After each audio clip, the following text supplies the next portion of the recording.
Good morning, everybody, and welcome to the Alliance's 8th weekly webinar. Woohoo! We made it 8 weeks. If you have been here for all 8 and have a webcam, raise your hand.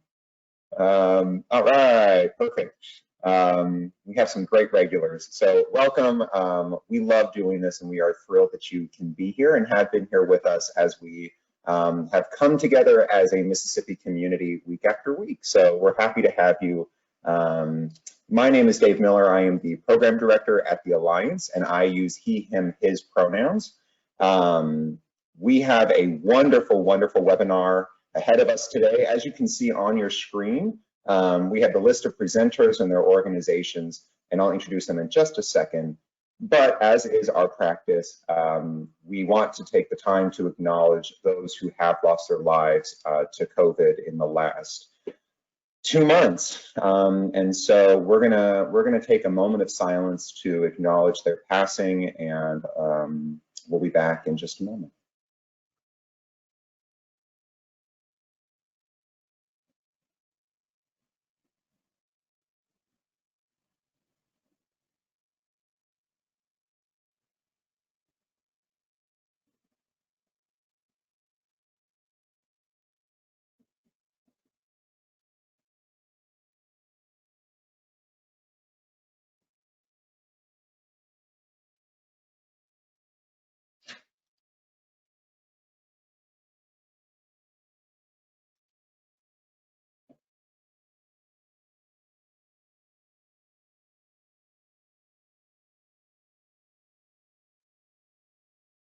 Okay.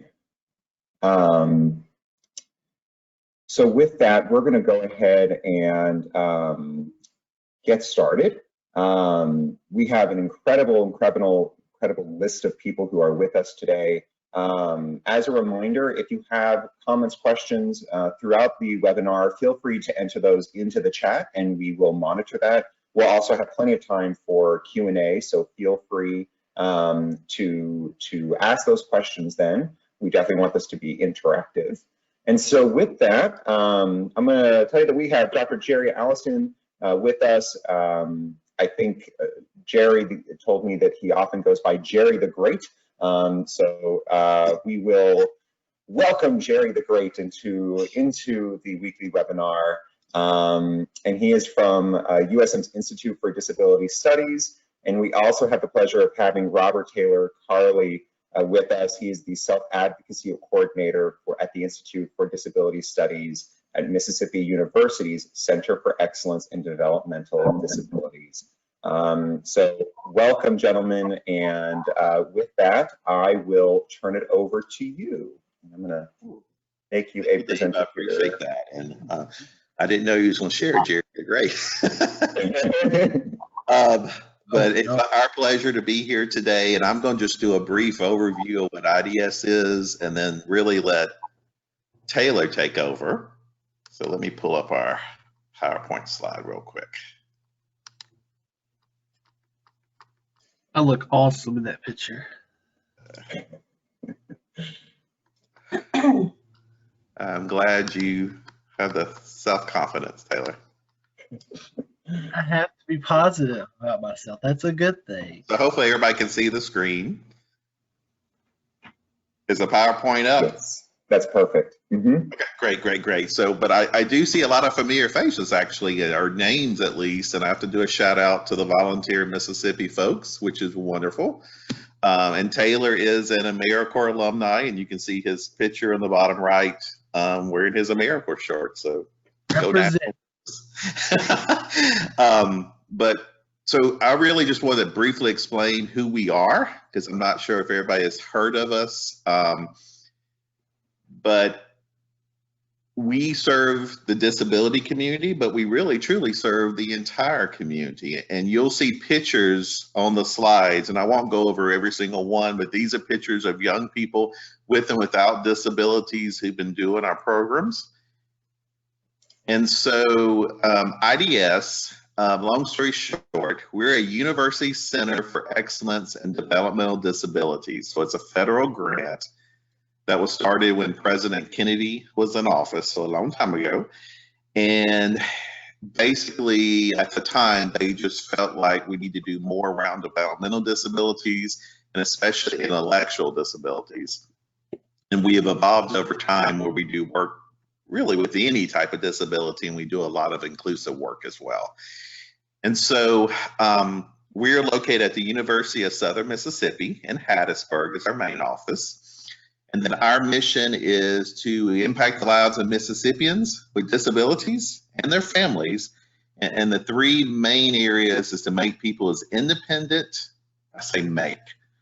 That's not a proper word. It's to give the opportunities to allow people to be as independent, productive, and included in their community as much as they want to be. And then we have 4 focus areas. So real quickly, early childhood inclusion, education. We have a full evaluation team, and then does a lot with autism from birth to 5. And then we train all child care centers in the state on how to work with children with disabilities. And then in housing, we work with people who are homeless, get into short-term and then long-term housing, and a lot of them do have a disability. The bottom one on the slide is wellness, and that's working with families a lot, and then children and youth with special health care needs, and a lot of recreation. And then one that we talk about a lot, kind of why we're here today, is transition to adulthood. It's for youth and young adults. Once they graduate high school and move on to that next level, what are they going to do? And, you know, we always say simplistically, you know, we want you to get a job. We want you to be productive in your community. We want you to volunteer or serve. We want you to go to college. We want you to do something. And so our philosophies in this area, inclusion, it's young people with and without disability. Person-centered thinking, if you're not familiar with that, is where the person with the disability is at the center. So you can't have a meeting unless they're there and they're part of it, and they should be leading the meeting. That's kind of a simple way to think about it. And then strengths-based approach. We look at how everybody, and since I mentioned the AmeriCorps program, Triad AmeriCorps is our program. And then so we pride ourselves that we have young people with various disabilities doing national service. And we feel everybody has an ability, everybody has something to give. And then, like I said, we are just young people. We are just like everyone else. It's one of our foundational philosophies. And then Taylor and his good pictures, I'll turn it over, and Taylor's going to talk about his story a little bit, and then how COVID's impacted him, and then maybe some things to share with you guys, some tips and some opportunities. Taylor, take it away. Well, it's about time. Don't let him fool you. He is not Jerry the Great. He's Jerry Alliston. Okay? Now, let's focus on me now. I'm sorry about that. I hope my lighting's okay. I was fiddling with the lighting to fix it so it's not glaring on y'all. But my name is Taylor Carley. I'm the Self-Advocacy Coordinator for IDS, Institute for Disability Studies. And it is a wonderful place. And I get to do a lot of great things. And I will show you my pictures. I like to show off my pictures. That's me. My logo, Chit Chat Thursdays with Taylor, my baby, on the bottom left. And then on top right, that's me and Miss Lewis talking. I interviewed her, and she is the mother of my best friend, Dan. He also works at IDS too. He does my closed captioning. And then the 2 pictures are me on the top left and the bottom right are just me looking fabulous. And I'm happy to be where I need to be and working hard. So let's talk about me, how I became who I am now. So you need to go back a long time ago. I graduated from high school, and I called it the cliff because after that, they don't give you resources, information, zip, nada. They don't tell you nothing. I just felt that they were just push you out of the way, get the next candidates, let them graduate, do the same thing, I guess. I don't know. It's just they didn't really help me, I guess. But after graduating, I just stayed at home and did nothing, honestly. While my sister was going to college and doing this and that, my dad's working, and my mom was a housewife cooking, cleaning, and doing chores. That's something to do. And me, I'm just at home doing nothing. And I hated it. Sure, sleeping late and playing games and doing stuff is nice, but it's not nice. It's boring. I want to go out and make a difference. And I wanted to help people and just do something. I have a lot of great abilities, and I wanted people to know that. So my family and I found resources for IDS, the Institute for Disability Studies. And there's one thing you have to know. I was super shy. If I didn't know you, I wouldn't talk to you. As simple as that. I just stayed in my own little world and just I felt like I was accepted in my own world and I can say what I want on my mind and my opinions. It's harder to tell somebody and afraid of rejection or what they think of what you're thinking of. So I stayed close to family and close friends that really understand me. So after going to IDS, I did an internship for a week, and that's before Try to AmeriCorps started. Try to AmeriCorps focuses within the United States. It's similar to Peace Corps, but we're not leaving the United States. We're doing service within our communities, which really helped me blossom. My first opportunity to public speaking was at a youth summit, and I had to talk in front of 750 people. That's a lot of people. And all I said to them was, on that mic, in front of everybody, sitting on their tables, looking at you, and I was like, my name is Taylor Carley, and I dropped the mic and I walked off. I just left. But it was something for me to learn and said, hey, I like this. I want to do more of this. And so it began my transitioning to be me. So I was able to speak. I wasn't afraid anymore. I found my voice to say what's on my mind, and I love to talk now a lot. Usually I did not talk because I just kept to myself. So after doing Try to AmeriCorps, the next year was not refunded, and then I worked at Sam's Club. I got a job there, working in the workforce. It was a love and hate job. I had to work at a gas station attendant. I met a lot of mean or crazy people, but other than that, I needed money and work hard, and they knew I worked hard. So after 10 months working there, I resigned, but on a good note. I didn't leave on a bad note. I made sure I left what I needed to. So they told me if I ever need to come back, they'd hire me if I ever need a job. So then I went back to Try to AmeriCorps full-time for financial literacy with those with intellectual disabilities.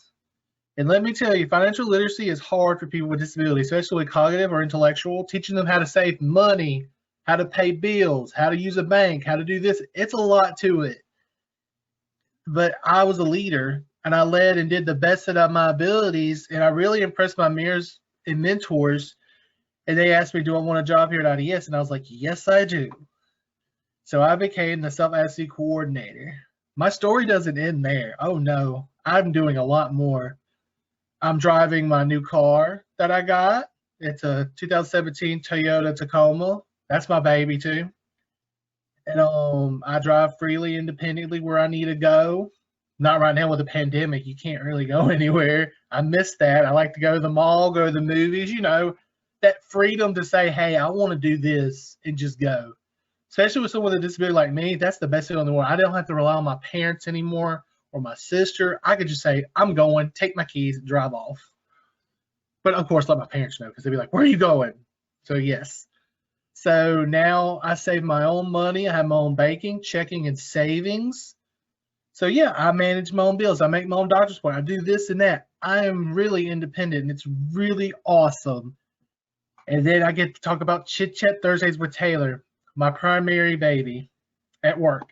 It's about self-advocacy efforts within Mississippi, and we spread awareness. What's going on in Mississippi? So I get to interview special guests, and lately I've been doing kind of like vlogs and updating people about what I'm up to because there's so much that I'm doing that I like to update people so they know what I'm up to. So my advice to people that want to go out there, find your voice. Start by doing volunteer work, finding opportunities in the community to help you find your calling. You'll find the right people. You'll make your connections. Then those doors will open. Just have faith and keep working. Trust me, you'll get to where you need to go. So always tell people my quote, and my quote is, a disability is an ability. I'm just like everybody else. So now I want to talk about my COVID-19 since it's affected me a lot. So it has affected me a lot because I can't go out anymore. I only have to go to the grocery store, and that's it. And it's kind of boring, especially you have to wear a mask. I'm not used to wearing a mask.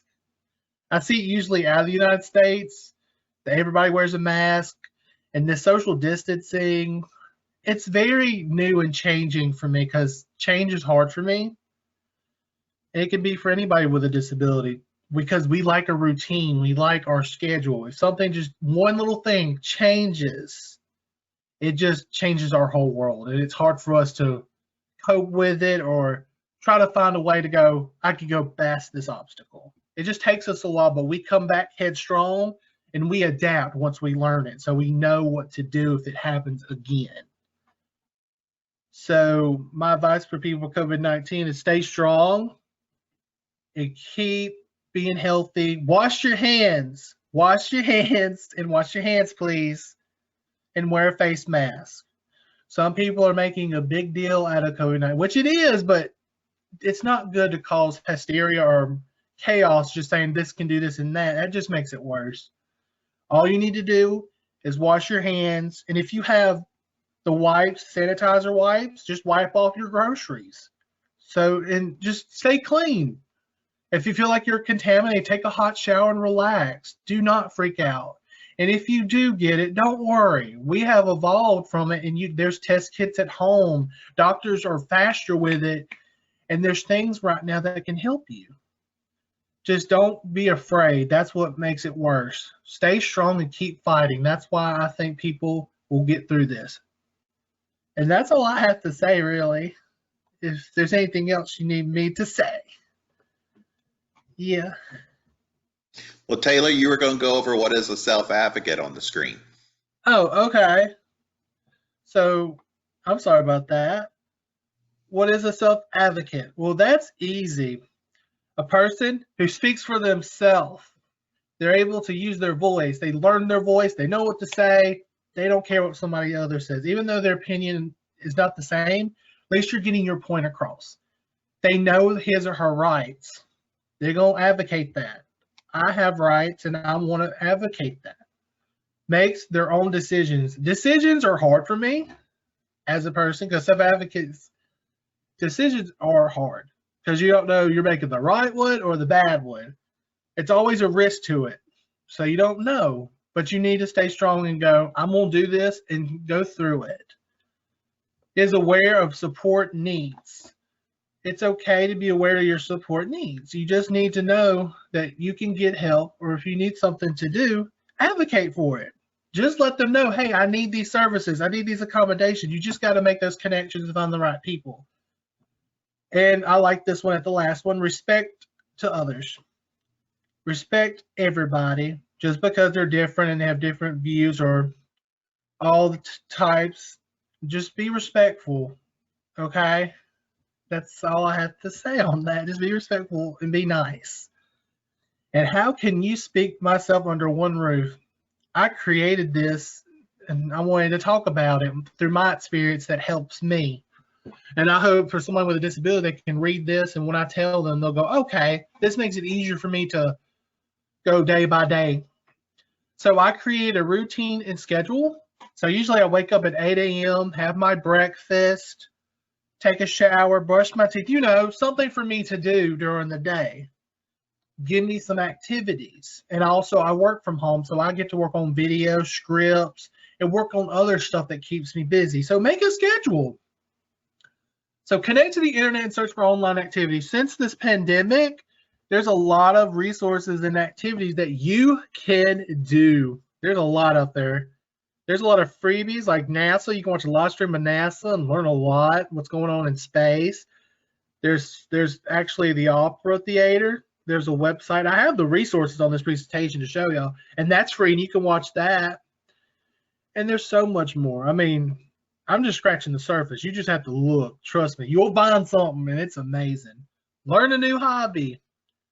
My hobby is writing and making characters and storytelling, and I like that sort of stuff, fantasy-wise. So find a hobby. If you love reading, try to focus on reading. Just go out of your comfort zone and try something new. I have a guitar, and I'm trying to play it. I'm not that great at it, but hey, I'm doing something. It's called practice, and just try to find something you never thought of doing, and you might like it. Increase communication opportunities. So since we're stuck at home and how we're communicating right now through the meeting, there's other places that you could do that, like Facebook, FaceTime, there's Twitter, there's Messenger.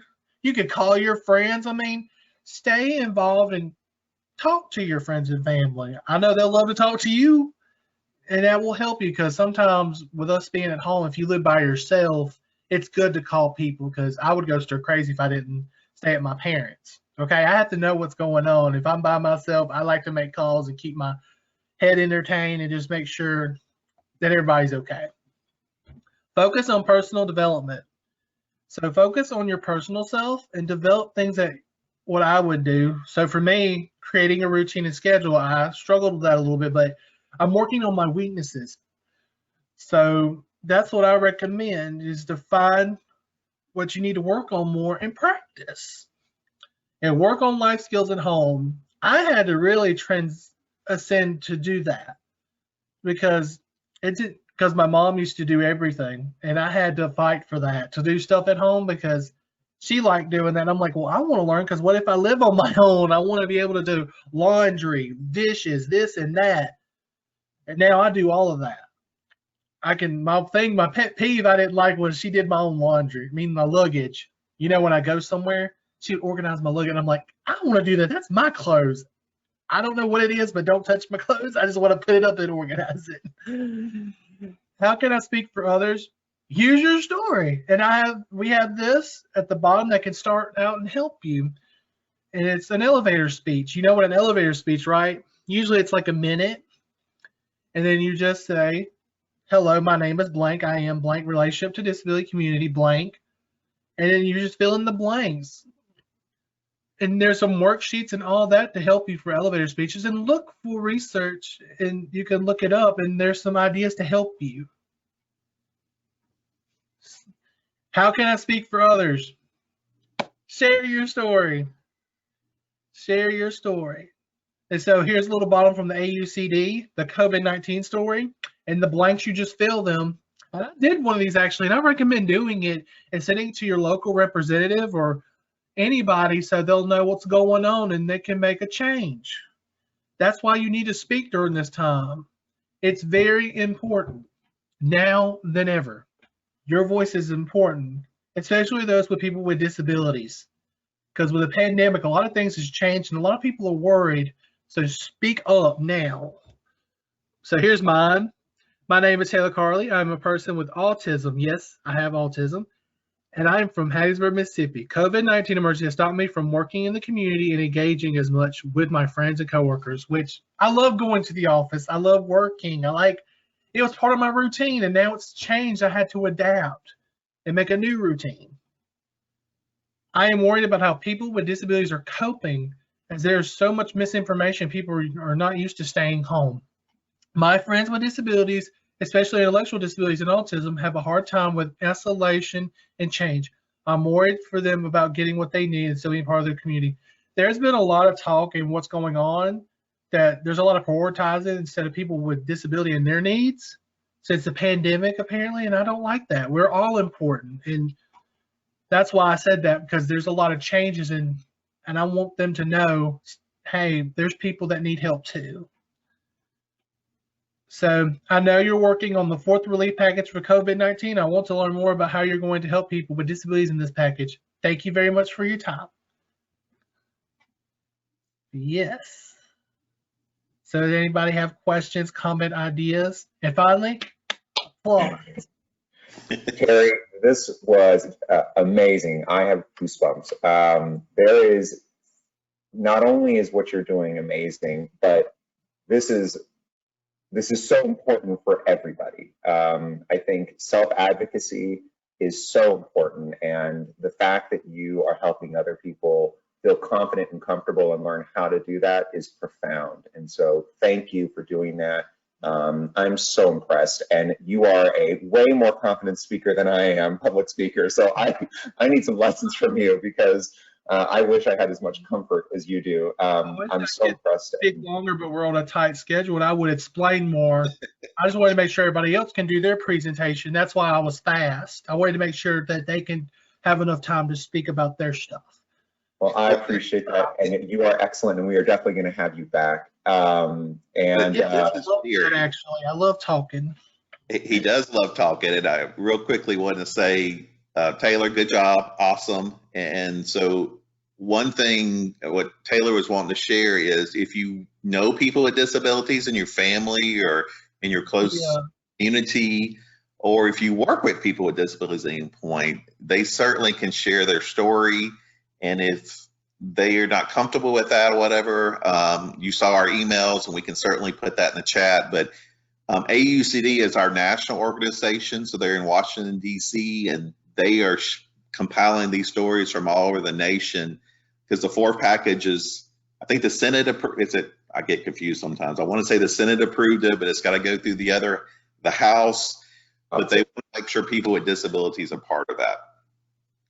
Yes, that's why I love that card that you all put out there. I think that is an incredible tool for helping people. And if you all are looking for that, obviously this webinar will be on YouTube, but also we'll try and get that as a PDF, so that way people can reference that, because that is a really fantastic tool. I think we might have, I didn't see any questions come into the chat. I think we have a couple of minutes, or if anybody has any comments quickly, I'll open the floor for just a couple of minutes.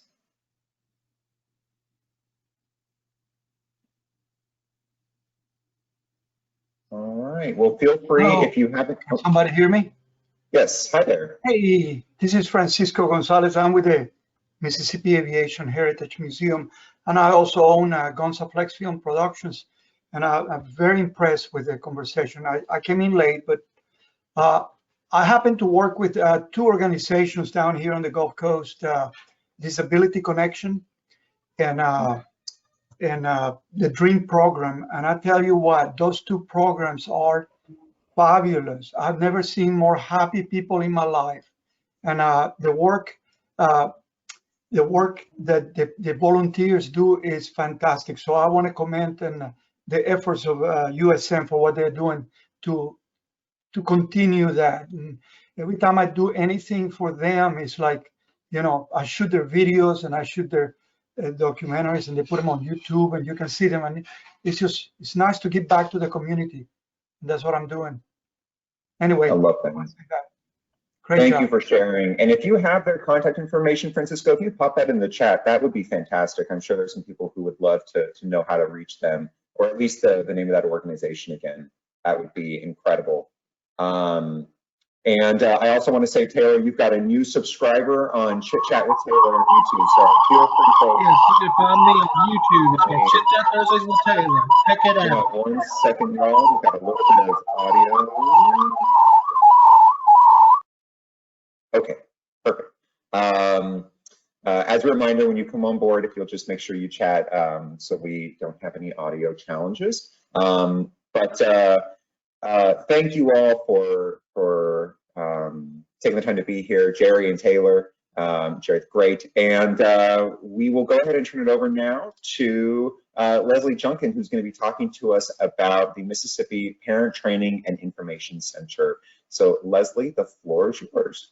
Go, Leslie. Good morning. Thank you, Taylor.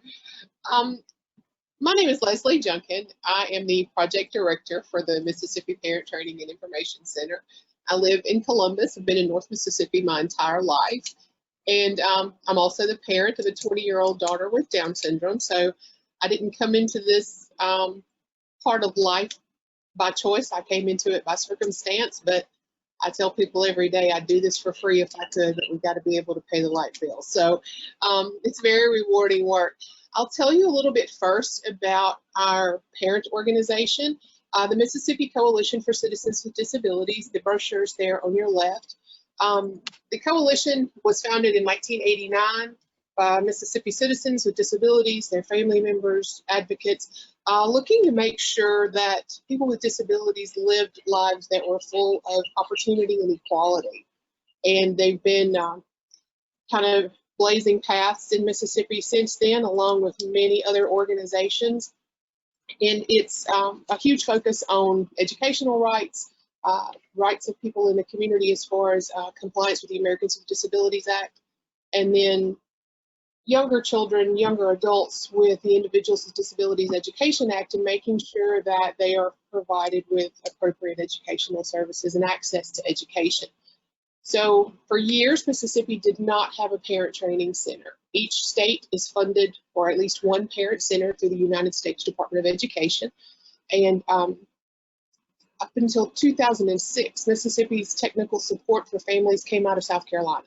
So if you had a parent in Mississippi who had a child in public school receiving special education services, and they felt that their school district was out of compliance or that the child's IEP was not being followed or written appropriately, then they had to contact the parent center in South Carolina for support. So that wasn't very productive. There were other agencies in the state that provided services and supports, but not to the level. I think that with the parent centers, our focus is strictly on providing supports under the Individuals with Disabilities Education Act, which is what we call IDEA. And we have, there are 5 of us, 2 full-time and 3 part-time, that serve the entire state. There are roughly 50,000 children plus in Mississippi that receive special education services, and we fund that on a minimal federal budget. That we do a lot for, I guess, any disability organization.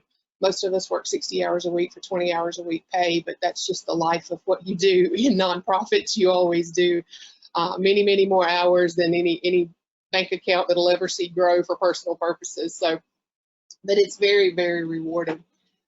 Through the Parent Center, our primary focus is to provide just what our title says, parent training and information.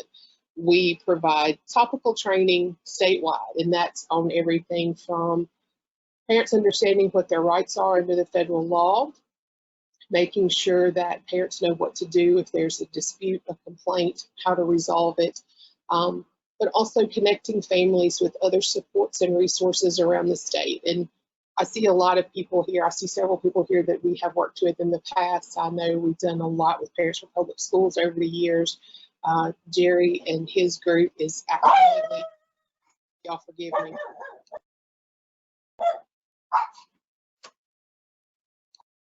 Garbage trucks picking up trash. So that's how it is with COVID-19. The dogs interfere with production, so you just have to take it as it comes. But Jerry is amazing. Jerry's wife Nellie is one of our parent educators, and Jerry, they're just the things that he does. Taylor, I tell Taylor all the time, and I tell Jerry all the time. Watching Taylor's growth as a parent who has a child with a disability is like waiting for your favorite rose bush to bloom. I remember Taylor in the very beginning, and then I see Taylor now, and I always tell parents, just go watch what the right supports can do for a person with a disability. So never doubt that anything you do can be beneficial to the people that you're working with. But we do, I would say the majority of what we do is training. We do a tremendous amount of phone support. Parents contact our office. There's an intake process that happens, and then it's routed out to the parent advisor, depending on what region of the state that family's in. We have a parent advisor in the Delta. We have one in the central area of the state. Then we have Hattiesburg in the coastal area, and then I cover the northeastern quarter of the state. We listen to the problem, try and see how we can resolve it. Can we do it via information, technical support? And if the child does receive special education services with the schools, they're going to have what's called an individualized education plan. And if it's not being implemented, followed, or needs updating or modifying in some way, and the parents are struggling with that, we try, if possible, to attend those meetings with the families, because I always say, for people who aren't familiar with the process, for a parent going to a school to have a meeting about their child's special education services, it's kind of like testifying before a grand jury. Mom's on this side of the table by herself, and there are all of you watching on the other side. And it's difficult to find support, knowledgeable support. There are a lot of people who can help you with moral support, but not a tremendous amount of available people whose agencies have the unlimited travel funding or the staff funding budgets to pay for someone to attend the meetings with those 50,000 plus families that need support in our state. So that's always a challenge. We do a lot of web training. We do conferences. We do parent academies on the weekends. And during the COVID-19 crisis, we're all stuck at home, and all of us by nature are social people. I think most anyone who works for a nonprofit is extremely social because you're constantly out in somebody's face saying, let me tell you what I do and how you can help me. But that's just the nature of what we do. So it's been really challenging to be home. And of course, all the children are at home. Children without disabilities are struggling with education right now. So you can only imagine when you have a child with an intellectual or physical or developmental disability, how hard it is for them to receive the services in the home. Most of us mamas are not special education teachers. And when you have a child that needs that intensive classroom support, how do you, how do you provide that in the home as a mom who's trying to work? And, we're not speech therapists, we're not occupational therapists, we're not physical therapists. So it's been really, really hard. It's been hard for families to figure out. And for us, it's how do we support them? So we've had to flip very quickly to doing IEP meetings with families in this format, or you're doing conference calls, you're doing Zoom meetings. I don't know about y'all, but I think I've done about 170 hours of Zoom meetings in the last 5 weeks. I never dreamed I'd get this familiar with seeing my face on a computer screen, but it's just that new method of communication. And I can see where it's been productive, but I can also see where it's been like, okay, I'm ready to just look at people in the face and shake hands, but I don't know if we'll ever be able to do that again without being afraid to go home. So we have provided a lot of the phone support, attending the meetings, hopefully planning for this fall. That's what most of the meetings that we're doing is looking ahead at the upcoming school year. And we train on everything from puberty, sexuality, relationships, to transitioning into adulthood, to understanding how to apply for benefits for children and family members with disabilities, future planning. What do you do when mom and dad aren't here anymore? Most parents who have children with disabilities, especially intellectual disabilities, more significant disabilities, I always tell everyone my greatest fear is leaving this world before my daughter does. And unfortunately, nationwide, there aren't a tremendous amount of options for us. So a lot of what we do, Jerry's great with some of the programs that they have on helping parents understand how to let go and how to let our young adults bloom and blossom and do some of the things that I've seen Taylor do. And my daughter has Down syndrome. Jerry knows her. Shawnee knows her. Several people have met my drama queen, as I call her, over the years. But, she's life. awesome. Thank you, Taylor. She thinks you are too. But it's an interesting, it's a very interesting life. And the families, we're kind of like your own, and I'm sure with each sector that you serve, you kind of feel like you're your own community to some extent. There's this population and that population. And especially for people with disabilities, it's very, very difficult to feel like you're integrated as a full member of the general population. So as the parent, you kind of fall into that category with your kids unless you can find lots of social opportunities. So it's really important for us that families know there's support there. Many times we spend our time on the phone with parents just listening. You don't always have another parent who understands what it's like to have a 12-year-old that might not be potty trained yet, or a 40-year-old who may always wear diapers. So it's the support that we provide, I think, is huge in being able to access other mamas who understand some of the things that you worry about. And we always tell parents, it's okay to say, I don't like this today. It's okay to say that this is not what I bargained for, but our purpose is to kind of help you understand you got to stand up, pull your pants back up, and get back out there and live to fight another day, because it's not going to go away. So we make sure parents understand their rights. We want them to know how to access statewide resources, where to find the right doctors, where to find the right therapist, how to ask the right questions when you go into meetings. So you can imagine, I don't know what probably 80% of you on here today do, and I might not necessarily know how to start a conversation and say, well, tell me the first 10 things I need to know because I've never had to ask you before.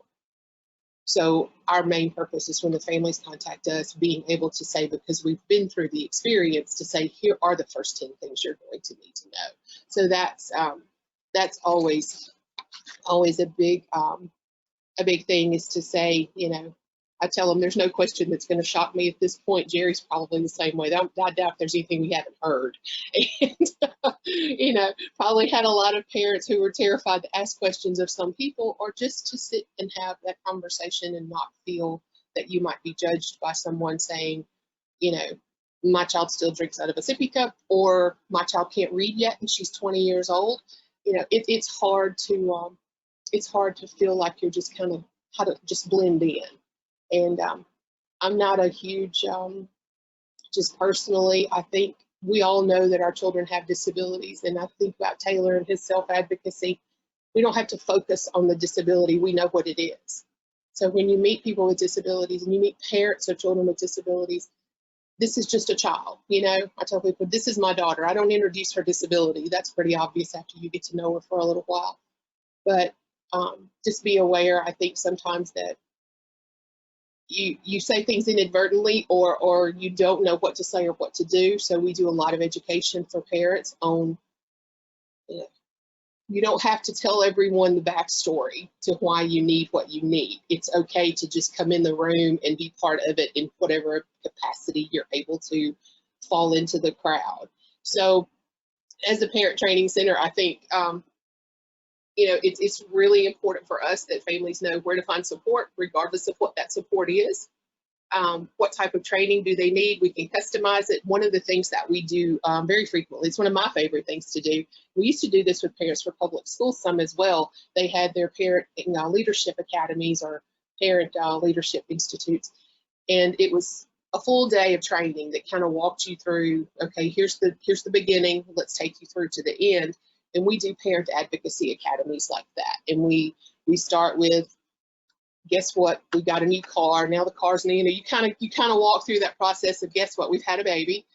This baby's not, things aren't going like we thought, or you have an older child, you get a diagnosis, there's an accident, there's a traumatic brain injury, whatever the circumstances are. Here's what you need to know. We teach them about effective communication, conflict resolution. You know, 70% of the problems you run into, it's not really a problem, it's just poor communication and very ineffective conflict resolution, because no one teaches you those skills. They just teach you got to fight for your rights, but they don't teach you how to resolve the conflict in the process of that fight. And those have been very well received statewide. We've done them all over the place. All different sorts of organizations have had us come, churches, community organizations, schools have had us come in, families have us come, and then we schedule a lot just randomly out in communities, looking at where we have pockets of clusters of phone calls from certain school districts or certain areas of the state. We'll go in and schedule those. So that, in a nutshell, is what we do. Everyone on our staff either has a child with a disability or a family member with a disability. So I'm not just telling you something, I'm actually going home to the same thing that the parents we work with are going home to. And I think that makes a difference. I know it does for me when I'm seeking services. You know, if I go talk to someone about Weight Watchers, I don't want it to be the skinny lady. I want it to be somebody that feels where I'm coming from with, I can't leave the hamburgers alone, you know? So it's always comforting to have that relevant person. And, you know, I always say, if the information we're looking for or the agencies that we're seeking support from can't make things relevant and meaningful to us, I don't think we gain maximum benefit from it. And I think that's one of the greatest things about Taylor. Taylor's message is relevant to every parent who hears his story. And it makes it so meaningful to walk away from that and go home and say, my kid can do so much more than what I think they can. And a lot of our job is to encourage families to don't assume they can't, because there's a listed in everything that you do. Think about what they're capable of first, and then, you know, we'll work on what's left over. So if we can, if we can provide information, you know, if you have resource sections in your offices whenever we all get to go back to work, we would be glad to send, we could send brochures, we could send handouts, pretty much anything that you were looking for. If you have families that need our supports, our I know on our brochure we did have an 800 number, and I think we probably may have been one of the last agencies to get rid of that. But our current number is on the coalition brochure. That's 601-969-0601. We're all currently still working from home, and most of us work from home most of the time anyway. We do have an office in Jackson, but anything that we can do to assist any families or aid you in assisting families that you work with. We have multiple resources available in Spanish as well. We can work with Native American families. Just let us know what we can do, and we'd be glad to. Leslie, thank you so much. This is incredible, and I'm blown away. And I, as a former educator and school administrator, this is incredible. And I am so glad that you all are out there doing the work that you do. I know a lot of families can feel lost sometimes, and it's a very confusing process. It's a very stressful process, and that's for folks who know what they're doing. And so I really appreciate everything you said. We are a little bit tight on time, and so I want to ask this question to both, well, to Leslie, Taylor, or Jerry. In the time of COVID, if you had to have a couple of things that people should know, you're in a room with dozens of organizations and people who are who have family members or themselves might be somebody with a disability, or who are in a position to advocate for individuals and families in that situation. We're living through weird times, and we're looking towards a strange fall and summer that's going to look different than I think any of us have lived through before. If you had to give a couple pieces of advice or strategies or things that people could advocate for if they're in the right space, what are a couple of big takeaways for people for today? Well, I could say this, that this may look hard, but we've been through a lot worse. I'm from Mississippi, Hurricane Katrina. I survived that. This pandemic is a learning moment. Things happen for a reason, and we just can't say why it happened. It just makes us stronger. That's why when in doubt, I pray and then have faith. Things will turn around, okay? So don't feel sad, because once things pass, we're going to have a vaccine. It's just going to be like the flu. You just take that and things will go back to normal. I feel like this was important. This happened. It's a good and bad that we are at home with our families when we need them the most, that we're together. I felt like we forgot about us because we're so used to our habits and change. I feel like this was a good and a bad, but don't give up hope. Things will get better. That's what people do best. We adapt, we evolve, we learn from it, and that's how we make history and learn from it.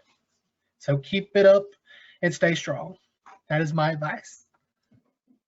This is Jerry real quick, and I'm sure Leslie has something to say, but 2 quick things would be talk to the people with disabilities. They probably have questions about what's going on depending on their abilities. There are tons of resources out there. And when I say tons, I mean tons. It's like we've been overloaded with resources, but there's just so many. And if you don't know what you need, please email us. Leslie, I'm sure we could get it for you, but there's social stories, pictorial stories explaining. So there's all kinds of ways to help explain. Just because they have a disability doesn't mean they all have an opinion and a viewpoint. And the second thing is, like Taylor and I think Leslie, keep your routines. They need to stay busy just like everybody else. And Taylor's leading we're doing virtual trivia twice a week. We're watching movies once a month. We're still doing all these recreational opportunities, even though we can't get together physically.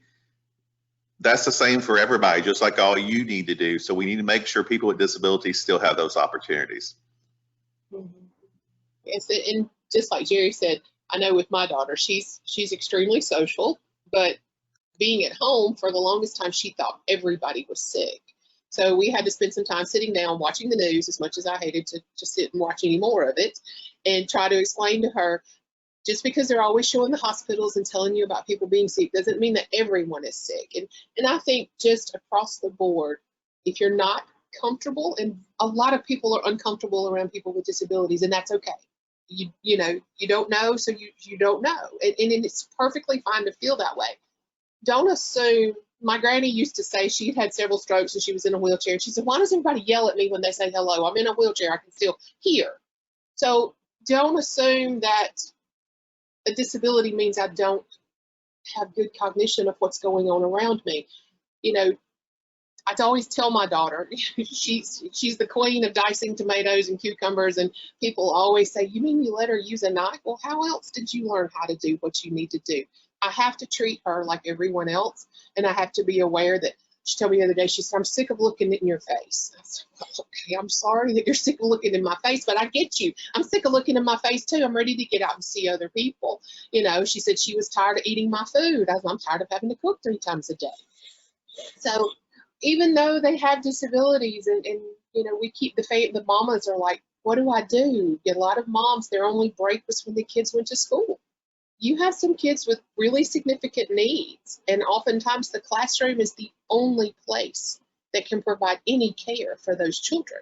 So all of a sudden, you've got children who are out of their routines, you've got mamas who can't work, you've got stress because you can't pay the bills and buy the groceries, but neither do you have anyone who can give you an hour to go and lock yourself in the bathroom by yourself with nothing else. So just, I would say, if you know a family, reach out in whatever way you can. Can I come sit in the backyard and watch, you know, little Becky swing for 45 minutes and let you go take a shower? Or do you need me to drop off a loaf of bread and a pack of cookies at your house because I know it's hard to get out? That for me would be how to provide that personal touch if you know a family that has a child or a family member with a disability. Wonderful advice. Thank you all. Thank you. Thank you. A lot of lessons to learn today. With that, I'm going to do a slightly hard pivot, and I'm going to introduce Allie Rogers, who is with Volunteer Mississippi, and she's a hub director in the Southeast. So with that, Allie, the floor is yours. Thanks, Dave. Good morning, everyone. As Dave said, my name is Allie Rogers, and I have the privilege of serving as the hub director for Volunteer Southeast Mississippi. If you've been on these calls recently with the Alliance, you've heard other hub directors speak, but those of you who haven't, so our hub is part of the Mississippi Network for volunteers and nonprofits. We are located in Hattiesburg, but we serve Greene, Perry, Forest, Lamar, Marion, Wayne, and Jones counties. So we have a very broad territory in and around Hattiesburg that we serve. Just a little bit about myself. I recently graduated from Ford University with my bachelor's in communications and my minor in public relations. So it's kind of ironic that I live in Hattiesburg, where Southern Miss is prominent, but we're getting used to that part. I just moved to Hattiesburg in January when I got married, and I've served in this position since February. And I could not think of a more perfect way or a more perfect position for me to learn and get to know this new community that my husband and I now call home. So a few positive highlights about our hub that since we've been working on different things. As you all know, we had some devastating tornadoes come through on Easter Sunday in and around several of our surrounding counties. So I had the privilege to work with Caitlin from Volunteer Mississippi to organize some efforts to get those organizations that were on the ground the volunteers that they needed. And specifically, we saw the need for Gatorades with Samaritan's Purse that they were located in Laurel. So our hub was able to step up and get those Gatorades for them. And then yesterday, we actually hosted our first event since COVID started. And I will say our first small event since COVID started. This event was a pet food packing event to assist a group of local agencies who received an in-kind grant through greatergood.org. And this event obviously looked very, very different than other volunteer events in the past. We had to check temperatures at the door, masks were worn at all times. We tried to make sure that we had families and groups sign up together so they could stay at the same table since they've been exposed to one another. And then also, of course, social distancing was implemented. The volunteers that we had, though, they ended up packing 6 pallets full of pet food, which was incredible. And we had one group of ladies that all worked at the same agency, so they worked together. And in the hour and a half that they were there, they packed over 1,000 pounds of dog food. So overall, despite of all the measures that we had to take, this event was a huge success, and due to the amount of pet food that still remains, we're looking to host the same event next week. As far as challenges for our hubs, just like all the other hubs have stated in the past few weeks, our main challenge right now obviously is COVID and all the measures that we have to have in place, because the safety of our staff and the safety of the volunteers is our utmost concern. But we are looking forward to the day when we go back to whatever the new normal holds, so we can start promoting the importance of volunteerism and getting it back into the community. Our goal is to mainly grow relationships with nonprofits in our area. So if you're on the call today and I haven't had the pleasure of meeting you, please reach out to me. My contact information is on the screen, and I also will drop it into the chat. We're here to assist you and your organization in any way that we can, and we look forward to working with you in the future. That's all I have. Thank you, Allie. And definitely, if any of you have connections near Hattiesburg, definitely reach out. Allie is doing a lot of great things, and I know that we want to keep her very busy. So we look forward to that. And we're going to close out today, if my computer will work with me, by sharing our May training calendar again. We have some amazing things going on. You'll notice that today we have our basic grant strategies at 1 o'clock. It is an amazing session and is filling up quick. So definitely, if that's something that speaks to you, please sign up. We also have Managing for New Realities coming up next week. We have our second part for basic grant strategies. And then next week, we also have our Social Intelligence Self-Management course. And again, our new special pricing, one training is only $25. For 2 trainings together, it's $40. And for 3 or more, they are only $15 a piece. So for members and non-members. So definitely please take advantage of this. And next week, we will be highlighting our June calendar. We have lots of amazing things coming. We have 15 different trainings going on in the month of June. And 5 of them are going to be Friday lunch and learns called Quick Bites. So definitely keep your eyes and ears peeled, no pun intended. We will look forward to seeing you again. Thank you for being here today, and take care of yourself and be well. Bye-bye. Thank you. Bye-bye. Oh, and thank you, everybody. Yes. Thank you, Jerry, Taylor, Leslie, and Allie. Sorry about that. Thank you. Thank you. Bye-bye.